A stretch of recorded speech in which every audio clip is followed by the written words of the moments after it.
Bayangin kamu sedang berada di tengah persidangan BPUPK. Lalu, kamu melihat semua tokoh negara saling bertukar pendapat di tengah persidangan. Kamu mendengar bahwa para tokoh negara itu sedang memikirkan tentang konstitusi.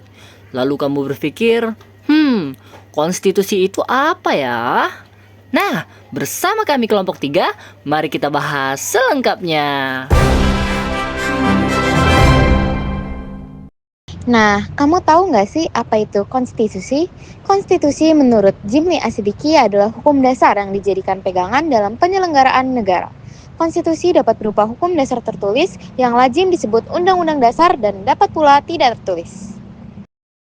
Selanjutnya, Jimmy Asidiki juga menjelaskan tujuan dari konstitusi, yakni untuk mencapai dan mewujudkan tujuan yang tertinggi, yakni keadilan, ketertiban, dan perwujudan nilai ideal, seperti kemerdekaan, kebebasan, kesejahteraan, dan kemakmuran bersama, sebagaimana dirumuskan sebagai tujuan bernegara oleh para pendiri negara, the Founding Fathers and Mothers. Oke teman-teman, jadi konstitusi itu terbagi menjadi dua, yakni konstitusi tertulis dan tidak tertulis. Konstitusi tertulis sendiri dijelaskan oleh KCWR di dalam bukunya. Konstitusi modern adalah hasil seleksi dari peraturan-peraturan hukum yang mengatur pemerintahan negara tersebut dan telah dihimpun dalam sebuah dokumen. Sedangkan konstitusi tidak tertulis menurut Joel Alder dalam bukunya Constitutional and Administrative Law, konstitusi tidak tertulis adalah nilai-nilai dan norma hukum tata negara yang dianggap ideal, tapi tidak tertulis harus diterima sebagai norma konstitusi yang mengikat dalam penyelenggaraan kegiatan bernegara. Undang-Undang Dasar Negara Republik Indonesia adalah salah satu contoh dari konstitusi tertulis, dan konstitusi tidak tertulis ada pada konstitusi di negara Inggris. Ngomong-ngomong soal undang-undang dasar nih ya, teman-teman tahu nggak sih kenapa negara kita harus punya aturan-aturan yang termuat dalam undang-undang dasar? Jadi, aturan-aturan itu dibuat untuk membatasi kekuasaan pemerintah agar penyelenggaraan kekuasaan tidak bersifat sewenang-wenang. Jadi, kalau misalnya ada negara tapi nggak punya aturan, maka sistem tata negara tersebut pasti akan sangat berantakan.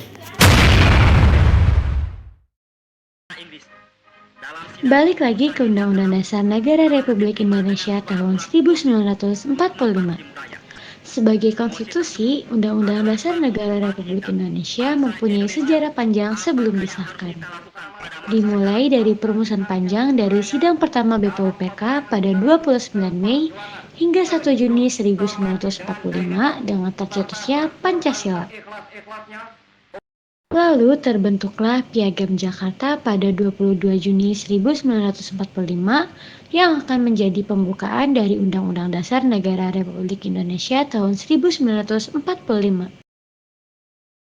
Untuk perumusan batang tubuh dari Undang-Undang Dasar sendiri dilakukan dengan secara bertahap yang dimulai dalam sidang kedua BPUPK tanggal 10 Juli sampai dengan 17 Juli 1945. Karena telah dianggap mampu menyelesaikan tugasnya, BPUPK dibubarkan pada tanggal 7 Agustus 1945 dan sebagai gantinya dibentuklah PPKI. Proklamasi. Kami, bangsa Indonesia, dengan ini menyatakan kemerdekaan Indonesia. Sehari setelah proklamasi, yakni pada tanggal 18 Agustus 1945, Undang-Undang Dasar Negara Republik Indonesia akhirnya disahkan oleh PPKI. Sejak itu, Undang-Undang Dasar Negara Republik Indonesia sah menjadi konstitusi tertulis di Indonesia. Meskipun dengan beberapa kali perubahan dan amandemen pada batang tubuhnya, UUD NRI tetap menjadi acuan dasar dari segala aturan di negara kita. Perubahan ini bertujuan agar aturan itu dapat relate dengan perkembangan zaman dan setiap aturan membuat kehidupan bernegara kita menjadi teratur dan agar para petinggi negara tidak sewenang-wenang dalam kekuasaannya. Begitulah sejarah dari Undang-Undang Dasar Negara Republik Indonesia tahun 1945 sebagai konstitusi di Indonesia.